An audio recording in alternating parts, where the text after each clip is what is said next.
Sample ng COA, upon checking nga dun sa paano na-implement yung proyekto, gaano kadami lang yung merong predetermined na distribution lists? Based on our report, out of the 57 samples of distribution per school, only 4 have predetermined distribution list of students, while the remaining 53 have no predetermined list of students, Madam Chair. Tapos, Madam Chair, can COA also confirm na nung nag-inquire sa concerned personnel na nag-implement nitong pagbabago campaign, yung pamamahagi ng mga bags na mayroong libro, Madam Chair, may mga instances na pre-signed na ng mga estudyante na beneficiaries. Ibig sabihin, pumirma sila sa forms, pero hindi pa pala sigurado na magiging present sila to receive the bags kung saan nakalista sila as intended beneficiary. Can COA confirm that, Madam Chair?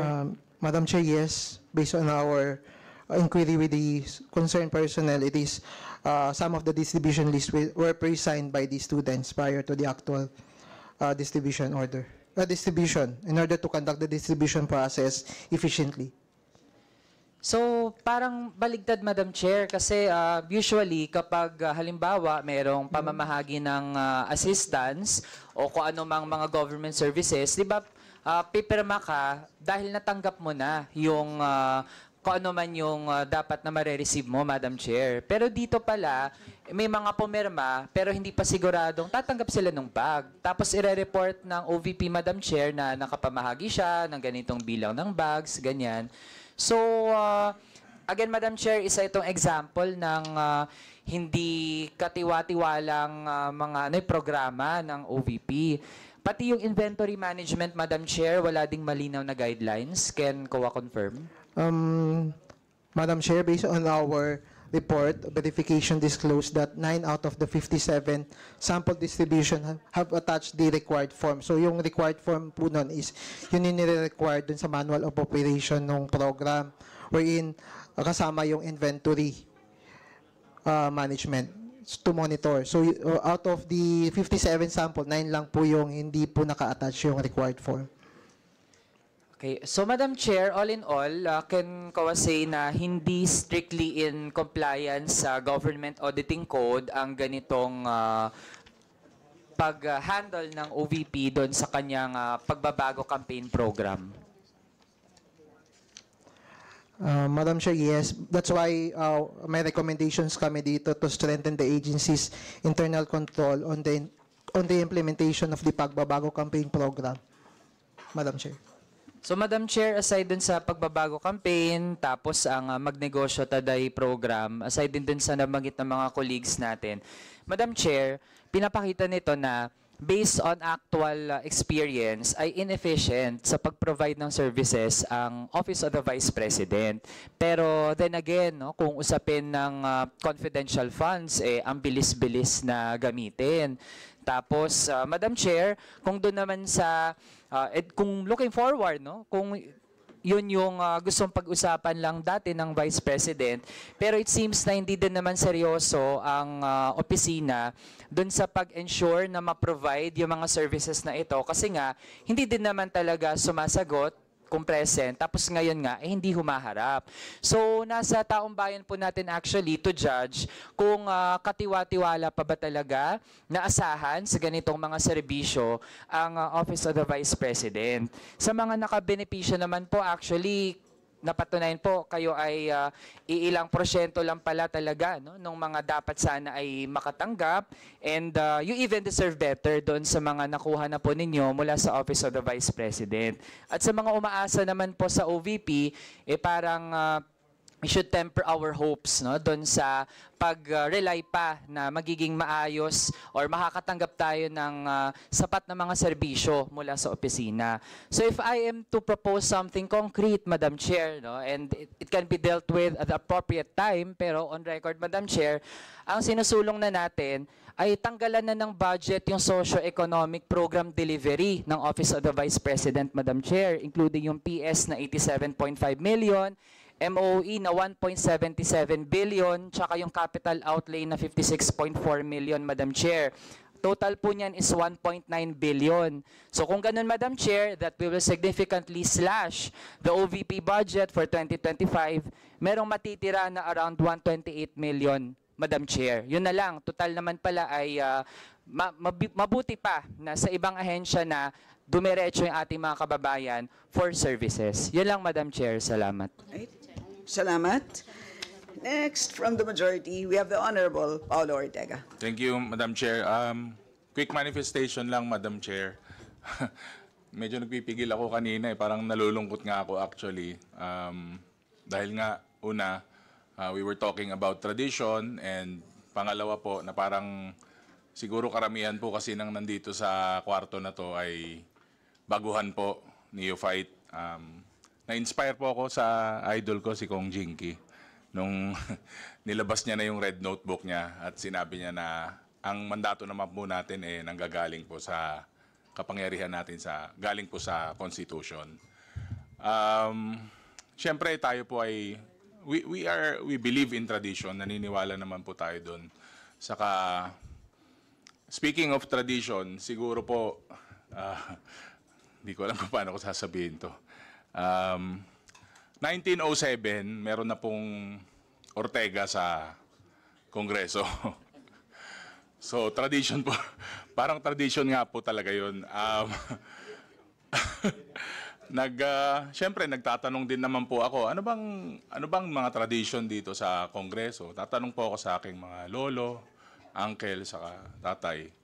Ang nasabi lang naman po nila sa akin, ang pinaka-importante na tradition dyan at i-uphold natin is yung respect begets respect and courtesy begets courtesy. So, kung ano po ang ating tinatanggap, siguro dapat po yun ang ating ibabalik. Pero marami pong bata, marami pong baguhan dito. As non-traditionalist siguro, we still afforded the utmost and yung pasensya po at pag-iintindi at saka yung courtesy, na ibigay po natin yun. Hindi po maki-question ng committee na to na hindi po naibigay yung courtesy na yan. Yun lang po. I just wanted to get that out of my chest, Ma'am Chair. Pwede po yung slides na. And Comsec, Segway. please put up the slides. Yeah, there you go. Ayan po, ma'am, yung pinapakita ko po ng mga litrato kanina for the satellite offices.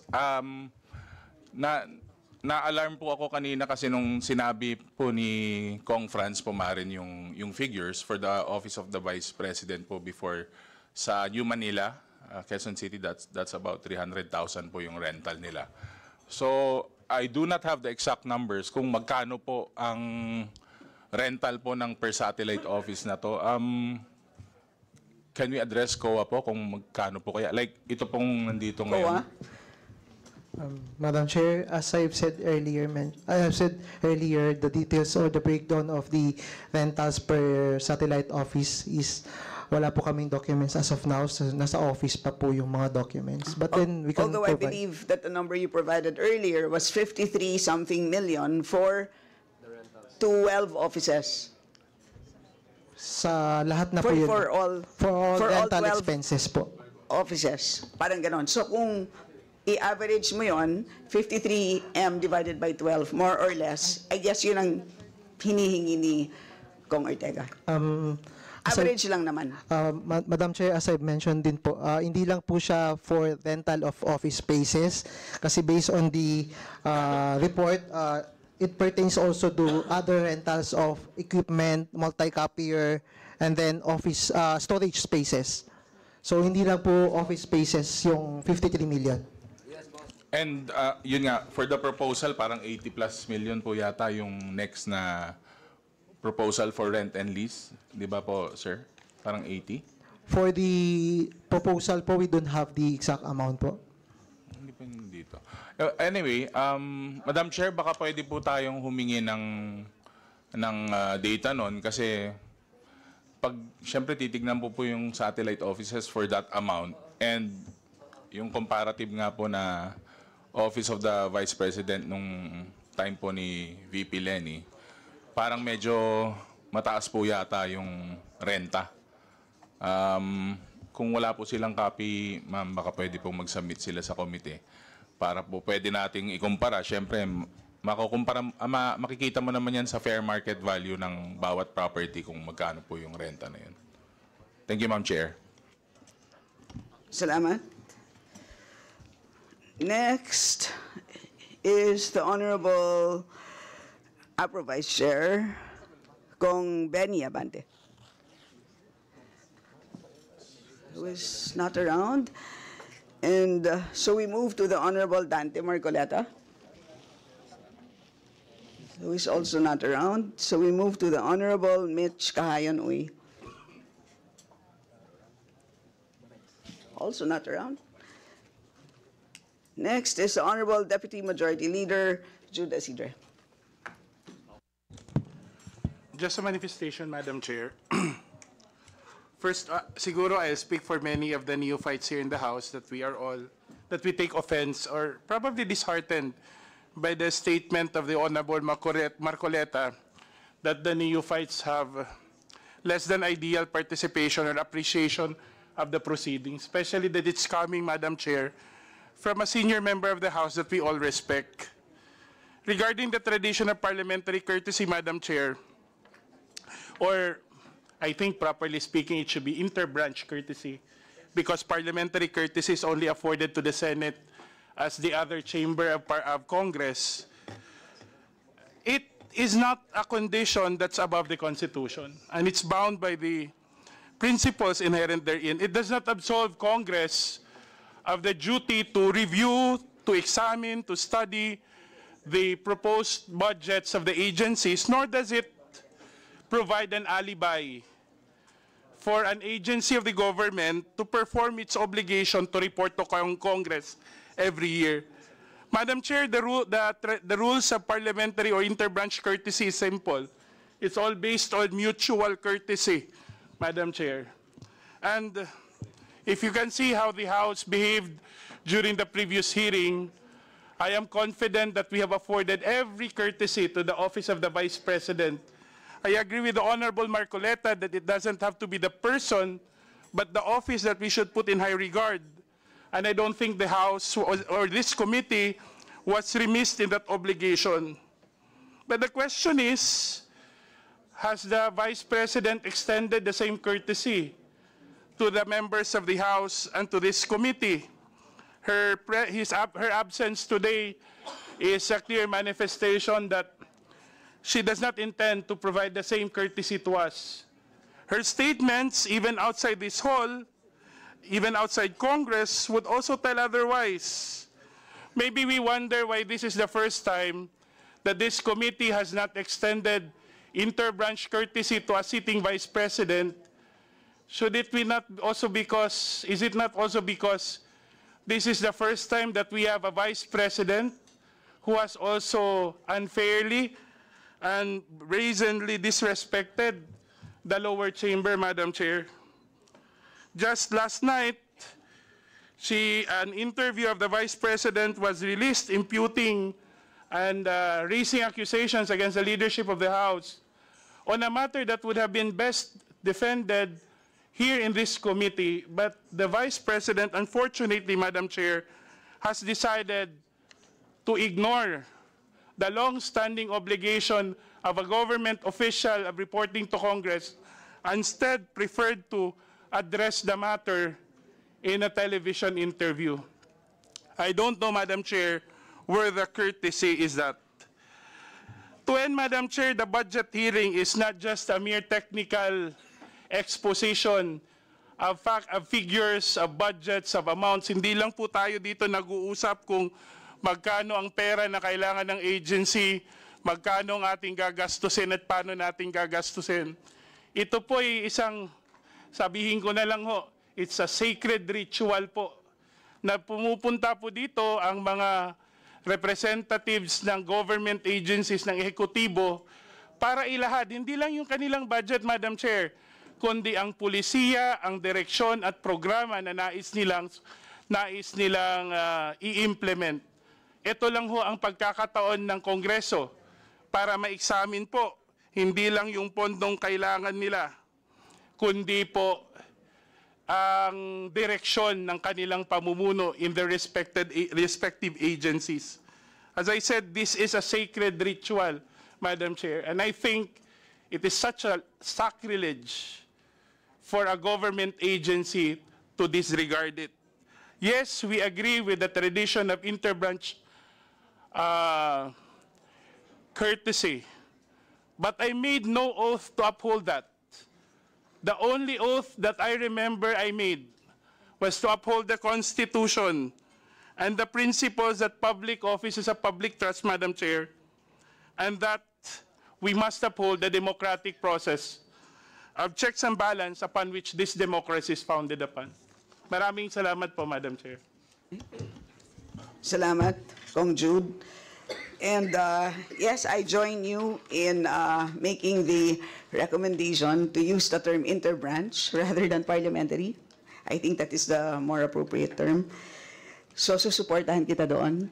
And ako sa akin, before I call the last interpellator, gusto ko lang sabihin din na ultimately, aanhin natin ang tradisyon kung tatalikuran natin ang ating responsibilidad sa taong bayan na suriin, kilatisin ang ating budget. Ang tingin ko sa GAA or ang ating national budget ay libro ng solusyon. Yun ang aking pagtingin dyan. Makapal na mga libro yan. Napakaraming problema ng ating bansa. Nandiyan ang gutom, kahirapan, kawalan ng trabaho, baha. Ayun, malaking problema ang baha sa Marikina. Sakit, napakaraming problema. Ang mga solusyon sa mga problema na yan ay nasa General Appropriations Act. Kaya ganon ka-importante na suriin ang budget. And more importantly, nandyan ang accountability. Kailangan tama ang paggamit, wasto ang paggamit. Kaya kailangan talaga humarap sa amin. Once a year lang naman, it's a reasonable ask. So yun po. So, pagpasensyahan na lang kami ng executive na hinihingi namin ang annual ritual na ito. Yes, Madam Jinky. Chair. Very quick manifestation. I just wish to invite the attention of the committee to page 56, where PAR is really written as property acknowledgement receipt. So I hope the necessary correction will be provided in order not to mislead the other members. Nonetheless, it is my humble submission, Madam Chair, that whether it is property acknowledgement receipt or post-activity report, they are both equally important. Thank you. Right, salamat. And COA, please take note. It will duly noted po yung comment. But then, honest mistake po, the property acknowledgement receipt was mistakenly inputted in the report. But then, it was the post-activity report yung correct po. Right, salamat. And for our last interpolator.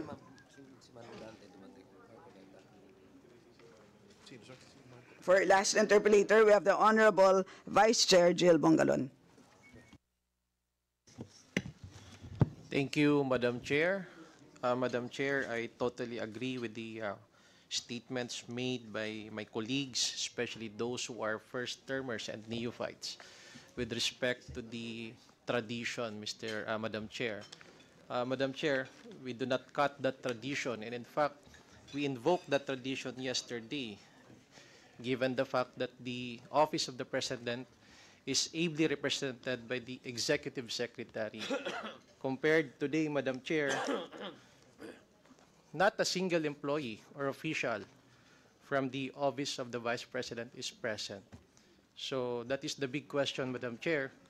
We cannot extend the courtesy to the said official if she is not present in today's budget hearing. Secondly, Madam Chair, I just would like to summarize the concerns or issues being raised by my colleagues in today's budget hearing. Number one, Madam Chair, it is apparent in the statements made by the Commission on Audit that there are inefficiencies on the part of the Vice President. Let me give you a summary, Madam Chair, For instance, in the program of the OBP, which is the Magnegosyo Taday, wherein the budget allocated is 150 million pesos. And based on the report, it is only 600,000 pesos, or 0.40%, were utilized as of December 31 of 2023. Secondly, Madam Chair, it was presented a while ago, the excessive rentals of the satellite offices and storage spaces of the Office of the Vice President. These are the questions, Madam Chair, that could have answered no less than by our Vice President. Next, Madam Chair, I would like to emphasize the redundancies on the socio-economic program delivery, wherein these programs are being given by other agencies under the executive department.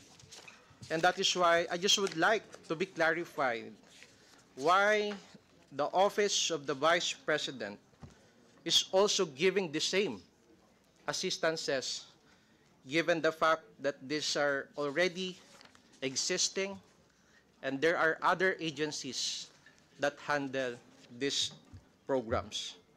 Just to give you a brief background, Madam Chair, there is a substantial increase in the budget for socio-economic program delivery, rising to 1.9 billion in 2025, up from 1.7 billion in 2024. The justification for this increase is not clearly outlined in the budget, Madam Chair, particularly when the Office of the Vice President does not have a primary mandate to manage socio-economic programs. Madam Chair, it is my humble submission that the increase could imply that funds are being used for projects outside the OBP's traditional scope, possibly overlapping with other agencies, leading to inefficiencies and redundant spending. Another, Madam Chair, given that the OBP does not traditionally manage socio-economic programs, this raises several questions about the necessity, efficiency, and accountability of such expenditures.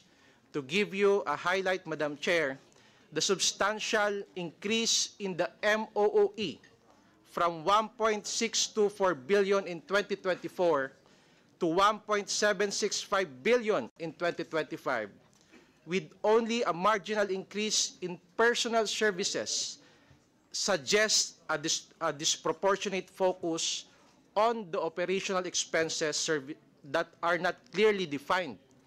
This can be seen on page 32 of the Office of the Vice President file. In other words, Madam Chair, there is only a marginal increase in personal services, suggests a disproportionate focus on operational expenses that are not clearly defined.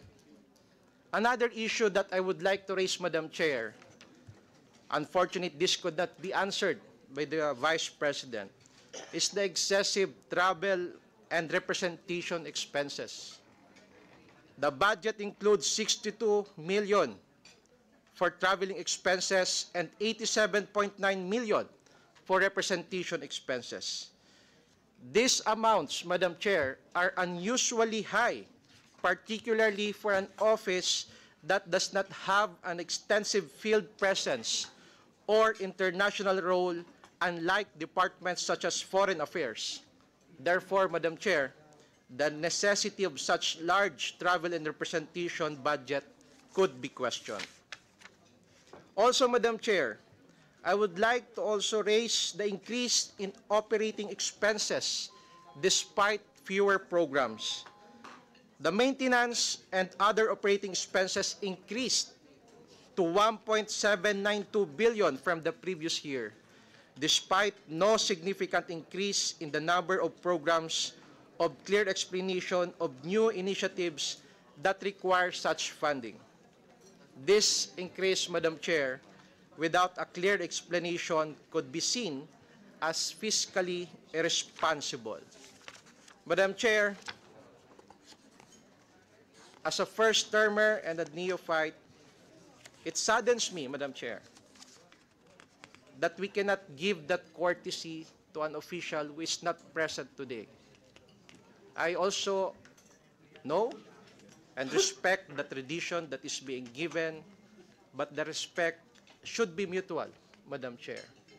And therefore, we cannot extend that courtesy by observing interbranch courtesy to the second highest official of the land, which is the Vice President. Madam Chair, my time is will already end. I'll just manifest later on, Madam Chair, because I was informed that there are also members who wish to interpolate in today's budget hearing, Madam Chair. Okay. Thank you, Madam Chair. Salamat, Kong Jill. Next to interpolate is our Appropriations Chair, the Honorable Elisaldico. Magandang araw po sa ating lahat. Nakita po natin kahapon ang part 1 ng video message ni Vice President Sara Duterte kung saan nililihis na naman niya ang mga issue. Talaga pong tatak Duterte na yata ang pambubudol. Mula sa peking war on drugs, peking good governance, peking pagkontra sa korupsyon, at ngayon, peking sagot sa mga issue. Una, simpleng tao lang daw siya, pero mahigit 400 bodyguards. Siya lang po ang kaisa-isang Vice President sa kasaysayan ng Pilipinas na may ganun kadaming security. May sarili pang Vice Presidential Security Group. Never happened in the history of the Philippines. Nag-iisa nga siyang humarap sa pagdinig ng Committee on Appropriations, pero sangkaterba naman ang bodyguard sa labas ng conference room. Humiling pa ng pagkain para sa 100 gwardiya na dala-dala niya at hindi naman kinain. Hindi po ba't pang-iinsulto at pag-aaksaya ito ng resources ng gobyerno? Pangalawa, sinasabi niya, hindi lang daw sanay ang ilang miyembro ng Kongreso na hindi makuha ang sagot na gusto nila. Karapatan at trabaho ng Kongreso ang pagbubusisi ng budget. Ang hindi niya pagsagot sa maayos na tanong at lalo pa ang hindi niya pagdalo sa hearing ngayon ay nagpapakita na kawalang respeto at paggalang sa mga kinatawan ng taong bayan. Hindi lang po kongresista ang winalanghiyan niya dito, kung hindi ang buong sambayanang Pilipinas. Tinatakpan niya ang hindi pagsagot sa tanong sa pamamagitan ng pag-iinsulto sa mga kongresista na ginawa lang naman ng kanilang mga trabaho. Gusto nila ang interbranch courtesy, pero siya mismo walang kortesiya sa Kongreso. Pangatlo, malinaw na pambubudol o panlilinlang sa mga Pilipino ang pagsasabi niyang kinikilala niya ang kapangyarihan ng Kongreso sa budget. Malinaw naman sa tao, live sa TV at internet, kung ano ang kanyang asal. Wala siyang sinagot ni isa man lang na tanong ng mga kongresista. Abogado pa naman siya, pero mukhang absent siya nung tinuro ang prinsipyo ng separation of powers at Kongreso bilang co-equal, kapantay ng sangay ng gobyerno ng ehekutibo. Batay sa ating representative democracy, ang mga kongresista ay binoto bilang kinatawan ng taong bayan. Kaya kapag ang isang kongresista ay nagtatanong sa paggamit ng budget, siya ay nagtatanong hindi lang bilang individual, kundi bilang kinatawan ng Pilipinong bumoto sa kanya. Demokrasya at hindi po tayo monarkiya. Wala tayong hari at reyna. Sunset na po ang dating administrasyon. Kaya wala pong karapatan ang ating mga halal na opisyal na umastang parang masasakupan niya lang ang mga kinatawang ng taong bayan. Pang-apat, paulit-ulit niyang sinasabi, I will defer to the wisdom of Congress. Pero hindi naman po ito totoo. Kasi kung totoo ito, sasagutin niya mga tanong ng mga mambabatas, lalo na sa issue ng confidential funds. Naalala ko last year, kinausap namin si BP Sara at ang kanyang mga trusted aides tungkol sa 2024 budget. Sinabi niya noong, ituloy niyo yan, meaning yung confidential funds, dahil kaya niya daw ito i-justify. Mabuti na lang at hindi namin itinuloy. Kung hindi, magsisisi kami dahil ang pondo ng taong bayan ang pinag-uusapan dito at tandaan, COA at hindi Kongreso ang nagsasabing mali ang paggamit ng 73 million sa 125 million confidential funds na ginamit lang sa loob ng 11 days. Talo pa po dito ang pondo ng Napoles Fund na gamit ng 60 days. Ito po, 11 days lang. And ngayon, bibigyan pa ba natin siya ng 2 billion na panggagastos daw sa mahihirap? Ibigay po natin to sa tamang ahensya. Huwag po nating ayahan na waldasin na naman ang kahit pisong sintimo na dapat natin bantayan. Politika daw ang dahilan ng umano'y panggigipit sa kanya ng Kongreso. Nanunood kaya siya ng budget hearings? Nakikita niya kaya kung gaano kahaba at katagal ang pandinig at mga questions and answers na kinakaharap ng iba't ibang ahensya ng pamahalaan para i-justify ang kanilang budget? Why should the OBP be any different? Especially napakagaling magwaldas, maglakwatsa at mangurakot. Malinaw, diversionary tactic ang video message ni BP Sara. Tulad ng tatay niya, gusto niyang ilihis ang usapin sa tunay ng isyong kinakaharap niya. Ayaw niya kasing magpaliwanag. 125 million confidential funds spent in 11 days at nagsabi mismo ang COA na mali ang paggastos nito. Kung bakit kulelat ang mga batang Pilipino sa math and science sa ilalim ng panunungkulan niya bilang DepEd Secretary. Kung bakit sirang gatas, may insekto at inaamag na Nutriban ang pinamimigay sa mga mag-aaral. Kung bakit malala ang korupsyon sa DepEd at palpak ang kanyang panunungkulan dahil tamad at hindi siya pumapasok kahit minsan sa Department of Education. At higit sa lahat, kung bakit sa gitna ng lahat na kapalpakan at katiwalian, ito ay dapat siyang pagkatiwalaan pa ng 2 billion sa 2025. Briefing suspended.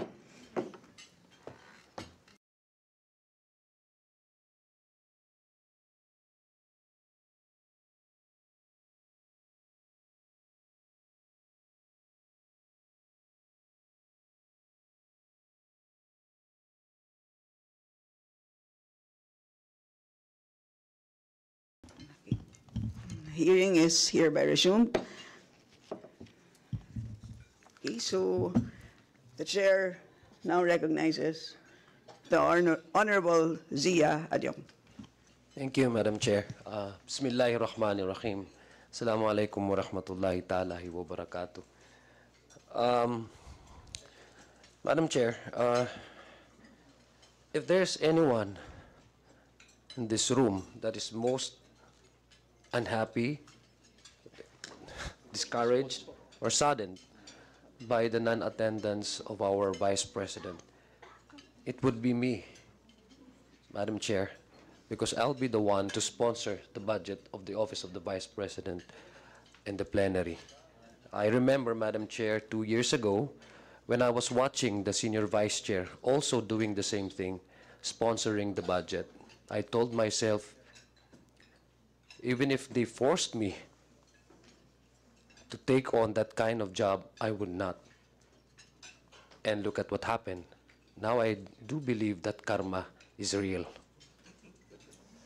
Madam Chair, at the start of the proceeding, since last week, from the moment I was assigned this budget that I would sponsor the Office of the Vice President, I decided, Madam Chair, to sit down, listen, and just understand where the members of this committee are coming from. Basically, I want to listen to both the members and as well as the position of the proponent, in this case, the Vice President herself. I decided, Madam Chair, to keep my peace all this time because I believe that through the exchanges of the members with the responses of the Vice President, I would be able to equip with the information, the data that I need, equip me with all the necessary information and updates and inputs for me to be able to sponsor and perhaps defend and to some extent convince the 300 plus members of this House that the budget of the Office of the Vice President as proposed by under the NEP is valid, legitimate, and rightly so. So, Madam Chair, as we witnessed in the first committee deliberation, I felt that there's really a need for this committee to invite again the Vice President. In fact, I took the liberty, Madam Chair, of approaching the Vice President last week, immediately after the Senior Vice Chair suspended the deliberation, and after learning that there was no enough information that I gathered from the responses of our Vice President, I approached her while she was exiting the building and politely requested that, if possible, baka po pwede mag-usap ang aming opisina. And I asked her politely and courteous and with respect, and as a matter, just to be fair, she was polite and courteous when she responded. And up to now, Madam Chair, I'm still waiting for that meeting. Mr. Chair, I came from a culture that is steeped in tradition. I came from a minority Muslim community where tradition to us is not just convenience. It is a way of life. I agree, Madam Chair, that time-honored tradition of this honorable institution has a sanctity to it. However, Madam Chair, we must also remember that that tradition is born from a courtesy, from either parliamentary courtesy or inter-branch courtesy. Courtesy, Madam Chair, is given as a privilege. And as such, privilege is not given freely. It is earned. Privilege, Madam Chair, is both circumstantial and conditional, Madam Chair. But what I believe as a neophyte member of this House, what I believe, Madam Chair, is the primordial concern and duty of each and every one of us is to be truthful to the oath that we have taken. and to be truthful to the duty that we have sworn to preserve, protect, exercise to the best of our ability without fear or favor.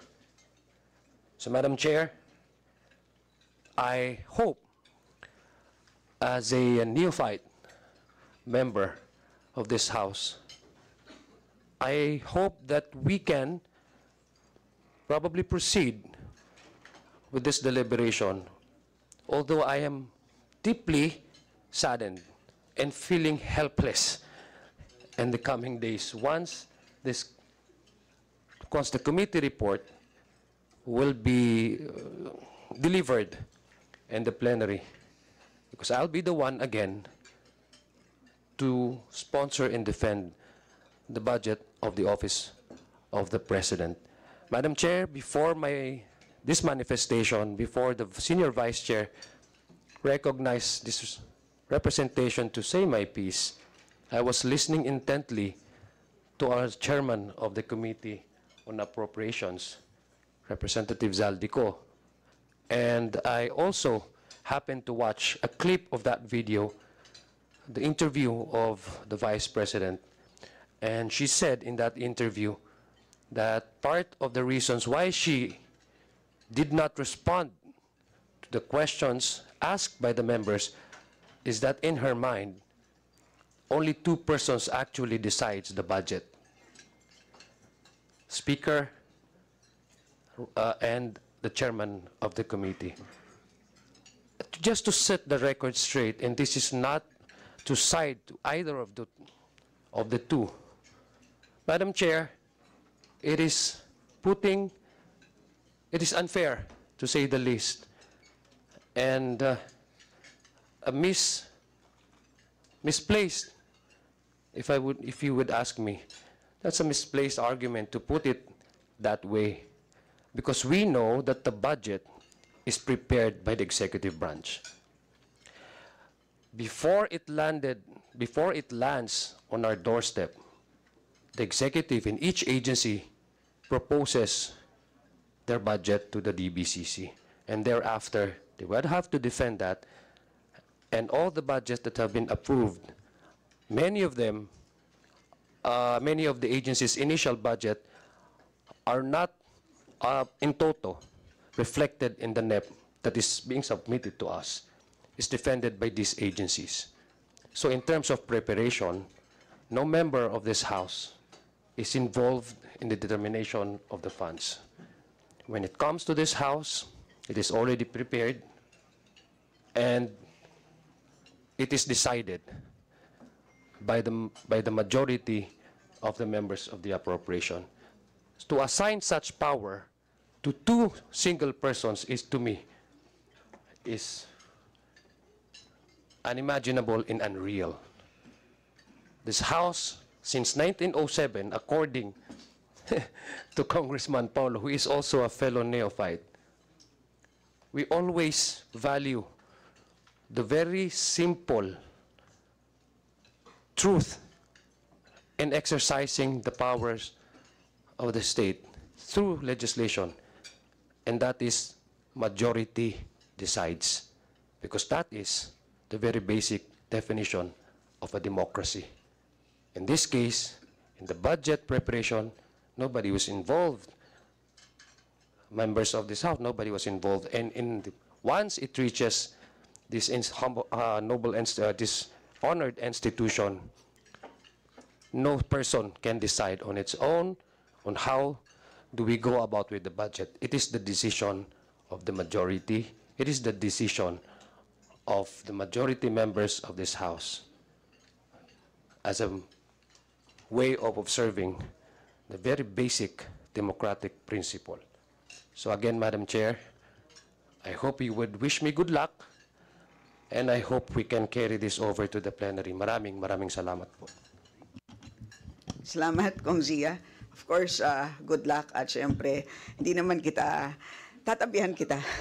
Okay, and of course, before we call our last member, Kukunin ko na rin ang pagkakataon dahil last year mukhang maraming nalito. Na-confuse sila. Akala nila ako ang nag-sponsor ng budget ng OVP. Hindi po. Ang sponsor ko ay ang budget ng COA. Yun lang po. Nililinaw ko lang po. Okay. So, mukhang masarap ang lunch. Kaya, para lang matapos na ang ating budget proceedings, may I now recognize the Honorable Jill Bongalon. Thank you, Madam Chair. Just a final statement, Madam Chair. I went here prepared with questions to answer the office of the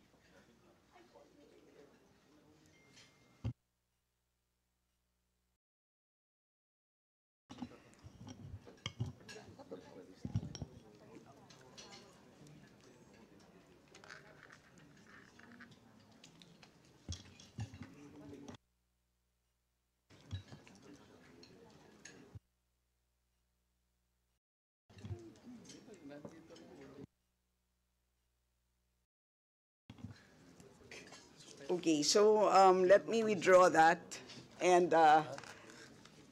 instead recognize the Honorable Dante Marcoleta. Salamat, Madam Chair. Pasensya na kasi nahuli ako nung tinawag mo ako, napaparating pa lang ako. So anyway, nandito na po ako. So I think I can still use my time, Madam Chair. Madam Chair, judging from the volumes of questions to the Office of the Vice President during the first hearing, I presume, Madam Chair, that considering that those questions originated from the 2022 budget, am I correct to presume, Madam Chair, that the budget of the Vice President in 2022 or the utilization of those budgets were subjected to a notice of disallowance?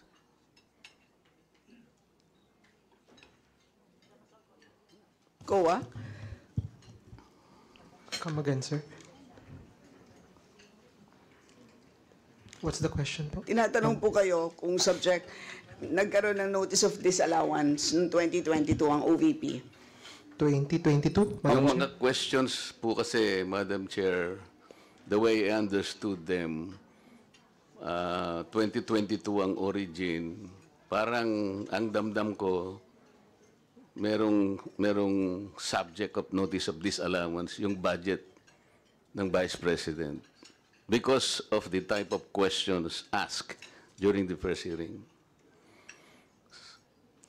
Madam Chair, for the 2023, we have not yet... 22. 22. Kasi nagsimula doon ng mga questions, di ba?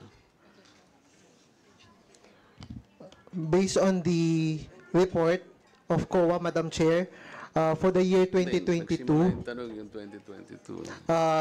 the audit team issued notice of disallowance amounting to 2,638,186 on April 5, 2022 pertaining to the engagement of private lawyer as legal consultant without the written conformity of the Solicitor General and the concurrence of COA.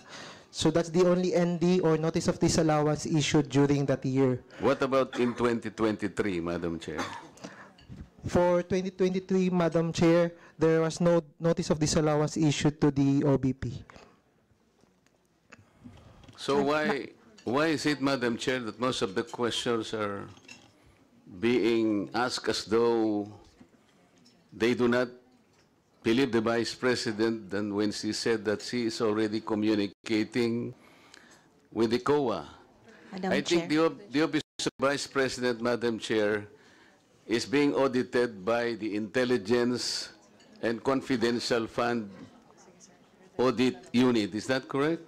Madam Chair, if I may I clarify, what I have said about the notice of disallowance is pertaining to the transactions of the OBP, not for the confidential fund, because we are the audit team of OBP for the transactions to audit the transaction of the OBP, not the confidential fund.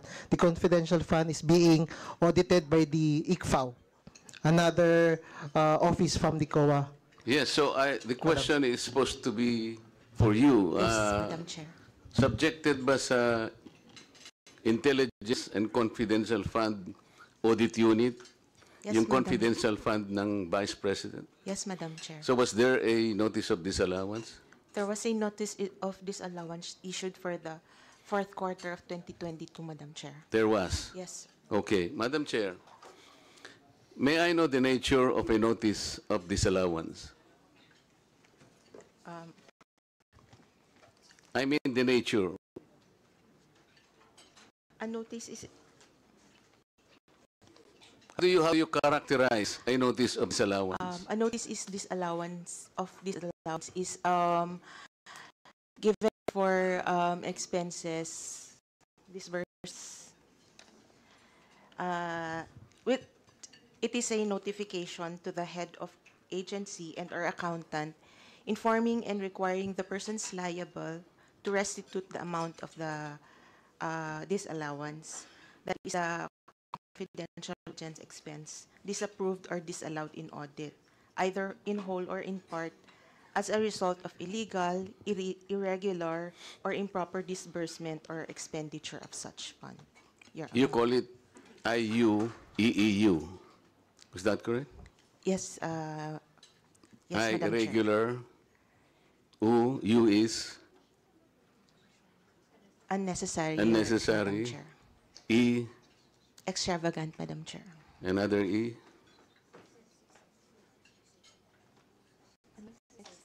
Excessive po. And U. Unnecessary, Your Ang una yung unnecessary. Unconscionable. unconscionable po. Okay, so you initially determined when you issued a notice of disallowance to the Office of the Vice President that somehow merong lumabas dun sa IUEEU. Is that correct? Yes po, Madam Chair. So how do you characterize a notice of disallowance? May I be clarified po on the question, Madam Chair? I do not know how to simplify. How do you characterize? What is a notice of disallowance? It is a notice po to the head of agency. Okay. Is a notice of disallowance contestable? Yes, Madam Chair. It is not a final It is not a final action judgment. of COA. Opo. It is appealable. Yes, Madam Chair. Okay. What is now the stage of the notice of disallowance issued to the Office of the Vice President? Madam Chair, we have issued the notice of disallowance, and it was received by management on August 9, 2024. So they still have 6 months po, or 180 days Correct. to appeal po the And disallowance. they are supposed to reply yet. Yes po. You will have to give them the opportunity to make a reply. That is correct To po, explain Madam Chair. Yes po, Madam how Chair. the budget was utilized.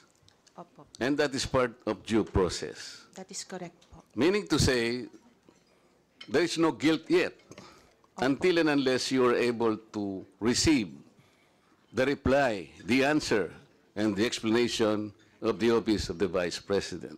That is correct po. And it Have has you been received a copy? of the reply po. Yes. They have not yet replied po So you, to the yun na ND. nga eh. As part of the due process is notice. Then the Vice President will submit to you an answer explaining, detailing how the budget was utilized. And you will receive that Madam in due Chair. time. Madam Chair, if it is already a notice of disallowance, their remedy would be to appeal the notice of disallowance po. Madam, ang sinasabi ko, wala pa nga eh. It is yet to be sent to your office. Is that correct? Wala pa siyang reply. Yun nga po, hindi po reply ang remedy nila to the notice of disallowance, but an Ano po appeal. dapat? An appeal to the notice of disallowance. Well, wag mo na nga. It's an appeal. Yes po. Sa aming mga hindi masyadong nakakaalam ng terminology, pwede ring reply. Reply is an appeal. Ngayon, ibibigay pa lang sa'yo. Madam Chair, ang reply po is we presuppose na sa ICFAO po ulit. Pero ang appeal po is with the commission proper na po. Madam Chair, napakasimple po ng sinatanong. Alam po natin yun. A reply is supposed to be submitted to the commission proper. Yes po. Pero sa ngayon, hindi siya magre-reply kasi sasagutin niya muna kayo. And until today, hindi pa niya sinasagot because they are still within the reglementary period of 6 months That is correct po.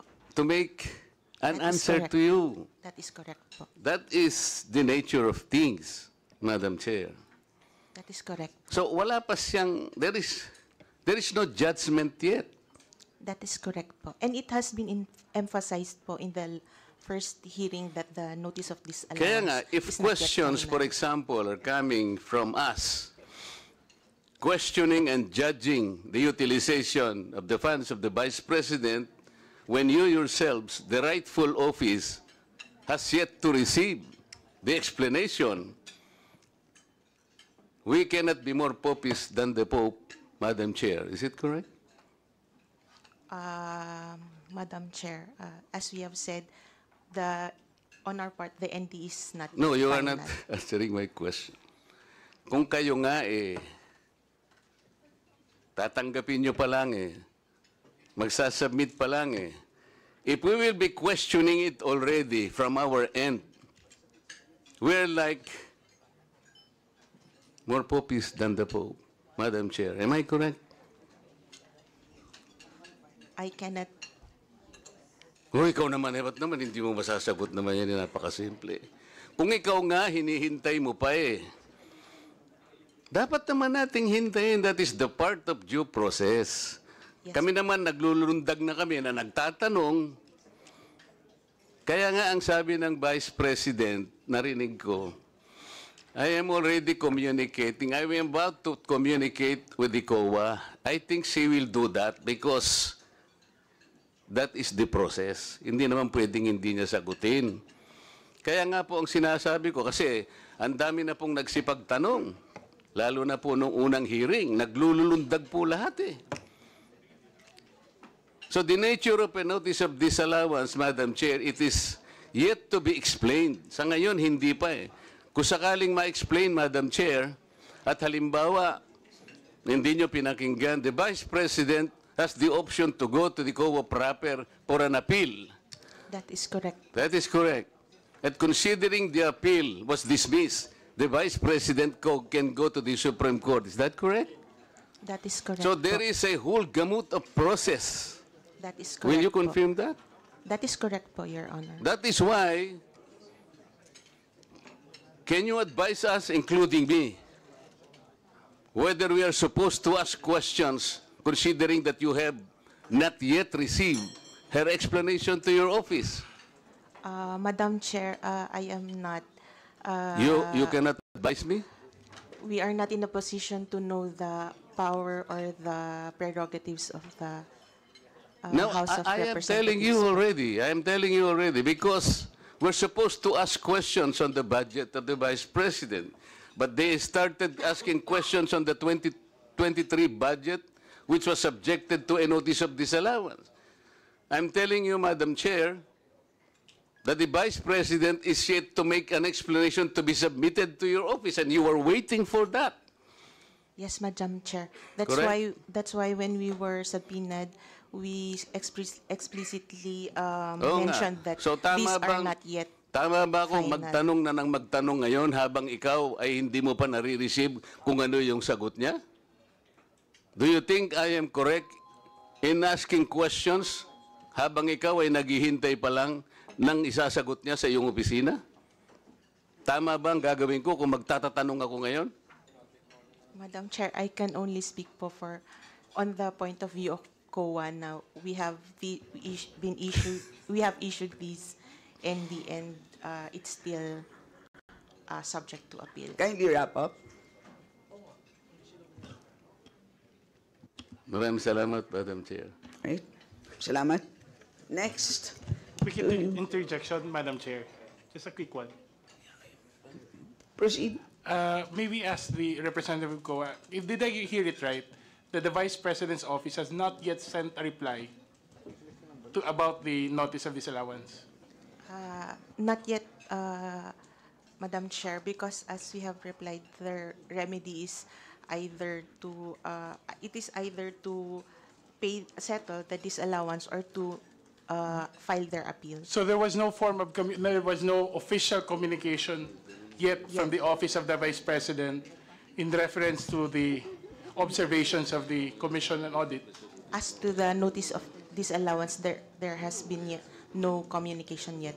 I'm just raising that point, Madam Chair, because if I remember it right, the Vice President replied all throughout the discussion that she has already communicated to the Commission on Audit.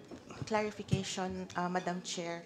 The notice of disallowance signifies that it has already gone through a lot of steps before Back it and has forth. arrived at a notice of Yes. disallowance. So from the time that an AOM was Issued. there have been communication with the Office So of it the is Vice correct to President. assume, Madam Chair, that due process was afforded to the Office of the Vice President. Yes, Madam Chair. Thank you, Madam Chair. Salamat. Madam Chair. Okay, pwede po kayo magpalista for orderly proceedings. We have Madam Chair, this is in Kong relation Ron to... Salo. Madam Chair, this Madam is in Chair, relation to... I'll just yield We will- to Congresswoman Roman. Pasensya na po ha. Ililista ko na lang po kayo, Kong Roman.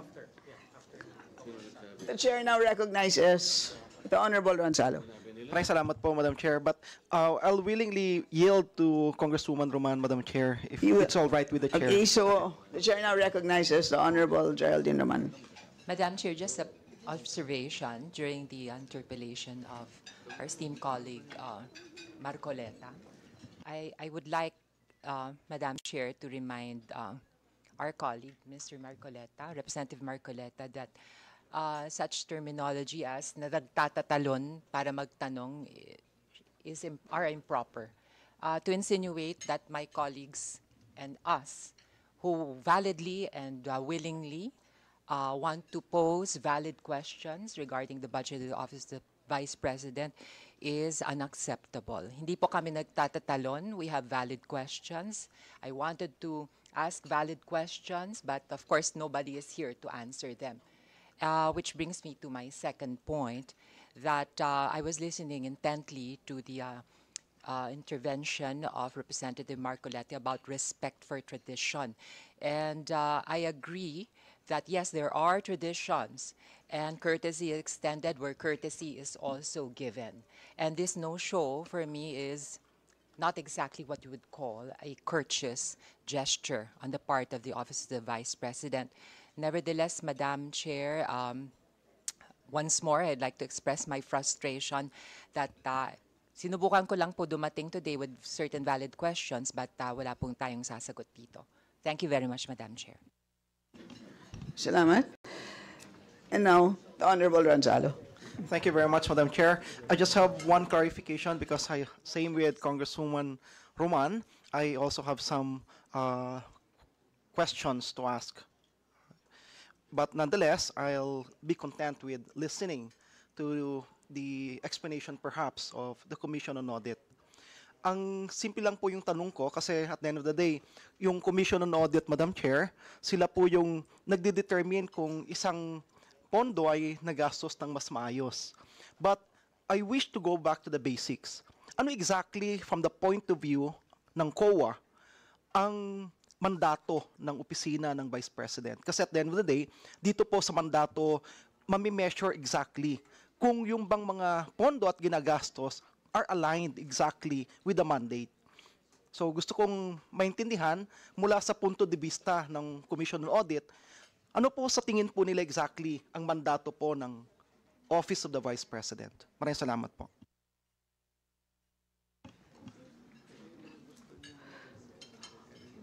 Madam Chair, as I mentioned earlier po, the mandate of the OBP is, one of the mandate of the OBP is committed to the service of the nation.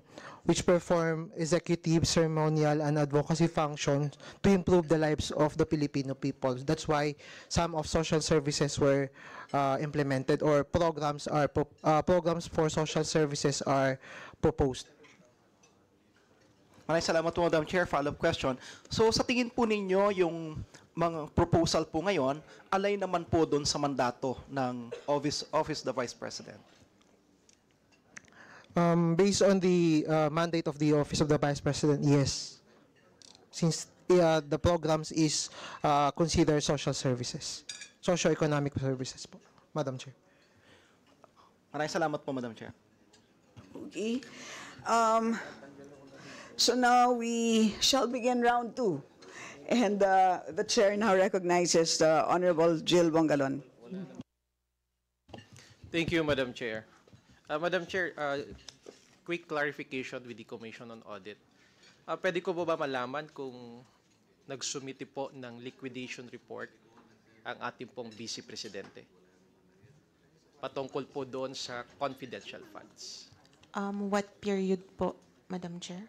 2023. 2023. I'm sorry, 2022. Yes po, Madam Chair. May I know when did the Office of the Vice President submit the liquidation report?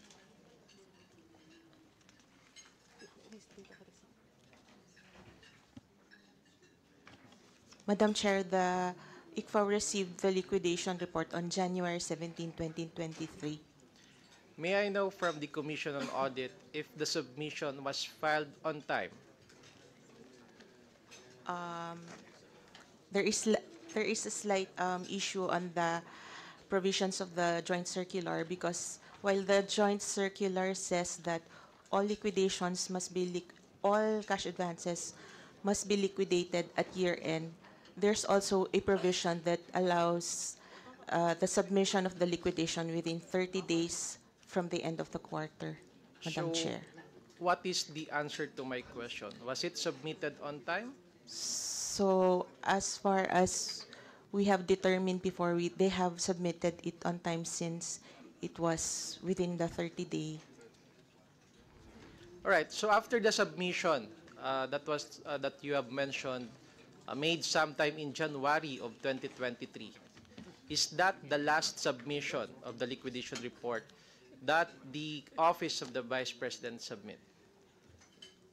Are there any other submissions made by the Office of the Vice President?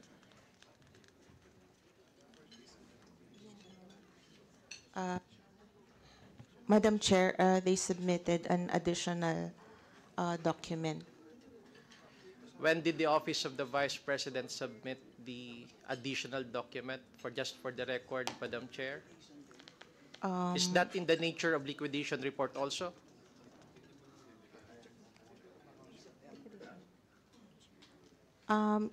It was an accomplishment report, Madam Chair. So what is the nature of that report? It is an accomplishment report. It is part of the liquidation report, but not an entirely. That is part of the liquidation report that was submitted sometime in January. May I know, just for the record, when did the Office of the Vice President submit the accomplishment report? The initial submission was on January 17, and the submission on September 18 was an amendment to the accomplishment report. So in other words, binigyan po ng pagkakataon ang opisina po ng ating Vice Presidente na magpaliwanag dito po sa kanyang liquidation report. Since we have not yet issued an AOM at that point, actually it would have been one of the findings, but then they were able to submit the accomplishment report po, So Madam Chair. sa madaling salita, Madam Chair, nagkaroon ng maraming pagkakataon ang opisina po ng Vice Presidente na magpaliwanag dito po sa kanyang liquidation report. Yes, Madam Chair. So would that be amount to observance of due process on the part of the Commission on Audit?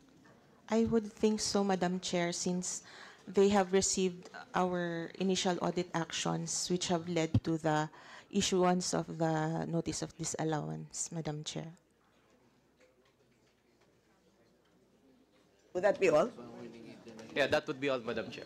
Okay. The Honorable Zia Diong. Thank you. Thank you very much. I just want to understand po, because I was following the exchanges and the questions of Congressman Jill Bungalon. So prior to issuing the disallowance, notice of disallowance, there was a process and steps that you require for the OVP to, the Office of the OVP to respond. Yes, Madam Chair. Yes, to this observation. No, I just want to walk me through. No, how many processes does actually entail before COA finally decides to issue a notice of disallowance? From the moment the agency submits their liquidation report, we do our audit on the liquidation based on the joint circular issued by the COA, DBM, DILG, and GCG and DND. And then if the liquidation is in order, we could just issue a credit notice. But if not, if there are deficiencies, we issue an audit observation memorandum advising them the AOM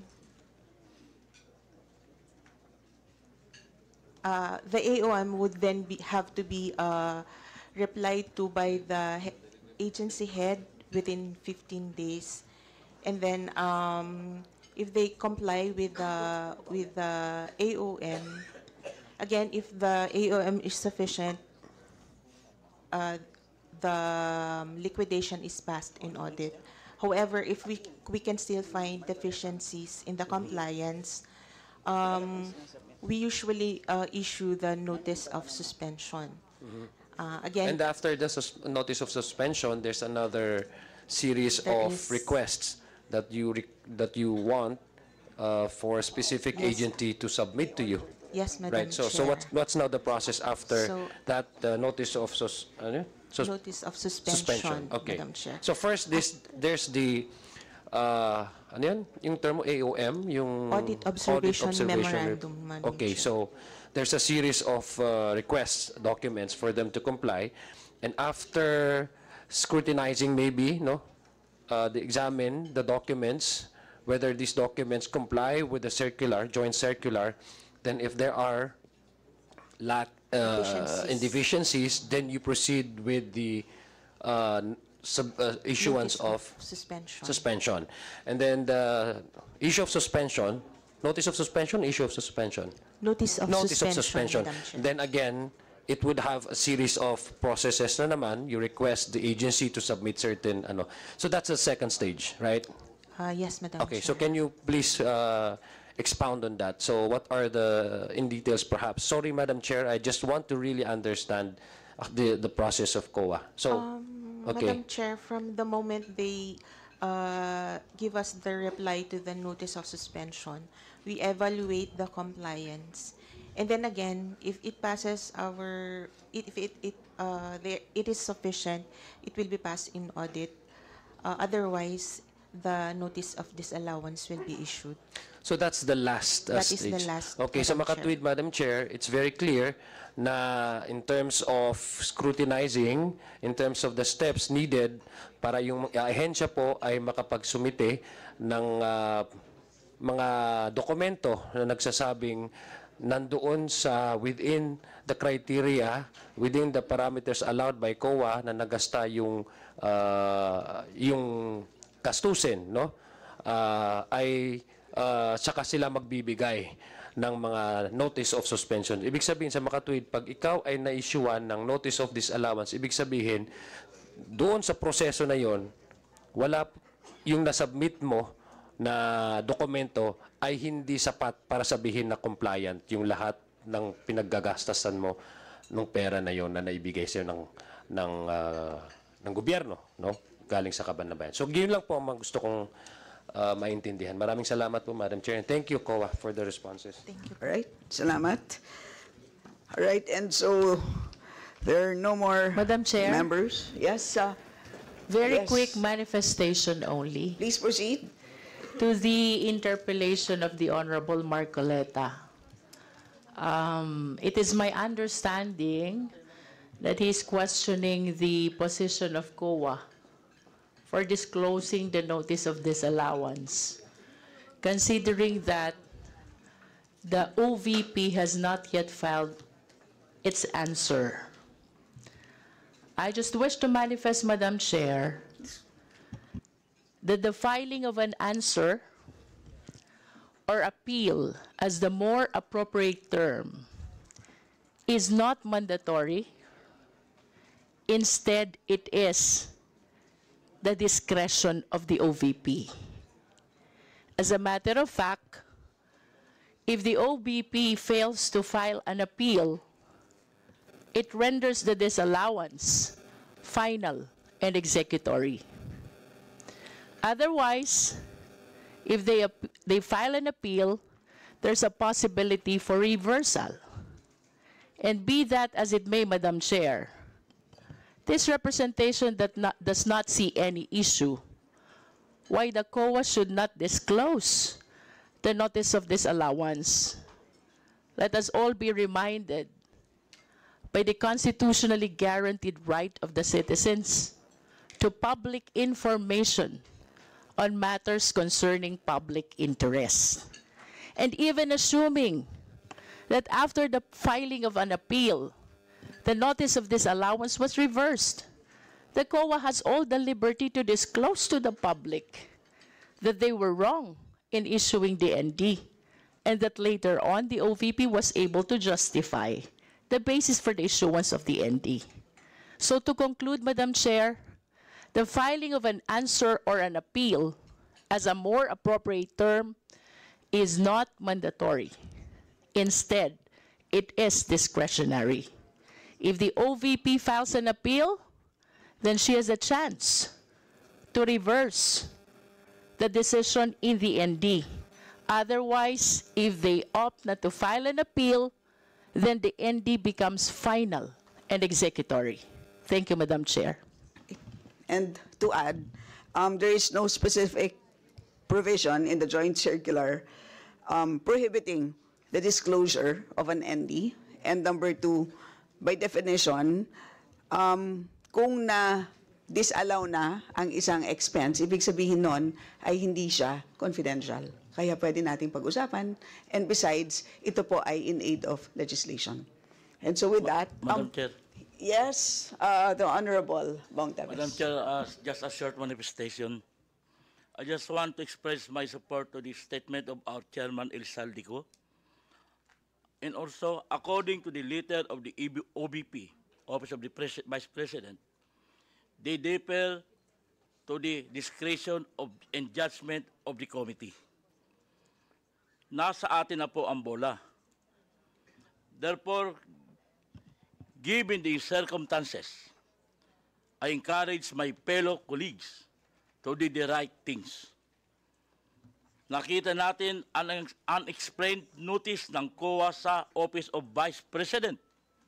At kanina, yung overpriced rental ng offices ng Office of Vice President. Let us consider this in passing the budget of the OVP at the proper time. At isa pa, gusto ko pong ipaliwanag yung sinabi ni Congressman Marcoleta. Ang lahat po na sinasabi niya kanina ay tinanong na natin nung first hearing, pero hindi naman po sinasagot ng tama ni mismo ni Vice President Sara. Ngayon, wala pa siya. Paano niya masasagot kung wala siya? Kaya bilang pagbabastos din sa atin, siguro napakapangit tingnan, siguro tayo na po ang magusga para sa budget ng Office of the Vice President. Thank you very much. Salamat. So, there being no other member who wishes to interpolate, I'd like to recognize the Honorable Jill Bongalon. Thank you, Madam Chair. Madam Chair, as a final statement, I wish to express my frustrations because I went here with questions. I am totally prepared because I was not able to ask questions during the last budget hearing. But the questions remained unanswered, Madam Chair. What is more frustrating, Madam Chair, is that we have a Vice President na nagpa-interview pa po kahapon at ngayon po no-show siya sa budget hearing ng kanyang pong proposed budget for the fiscal year 2025. Ang kini-question ko po dito, Madam Chair, is yung importansya ng pag-a-attend at pag-scrutinize ng budget. I hope in the next year and in the next generation ay hindi na po ito pamarisan at hindi po mangyari sa mga susunod na taon. Another thing, Madam Chair, with the responses from the Commission on Audit, what is apparent is that common in internal bureaucracy that the efforts to streamline the operations were measured but still insufficient. Sa madaling salita po, Madam Chair, nagtayo po ng sariling burokrasya ang ating opisina ng Vice Presidente. Pero tinimbang, ngunit kulang ng Commission on Audit. Having said that, Madam Chair, I move that we defer the deliberation. I move that we defer the termination of the deliberation of the proposed budget of the Office of the Vice President subject to conditions either, number 1, reduce the proposed budget of the Office of the Vice President, and number 2, place the certain funds on hold until further discussions are held. I so move, Madam Chair. There's a motion. Do I hear a second? Second. Right, so duly seconded. Hearing no objection, the motion is carried. Right. So maraming salamat sa ating mga resource persons. Madam Chair, I move that we adjourn the budget hearing. I so move. Right. Duly seconded. The motion is carried. Right, maraming salamat.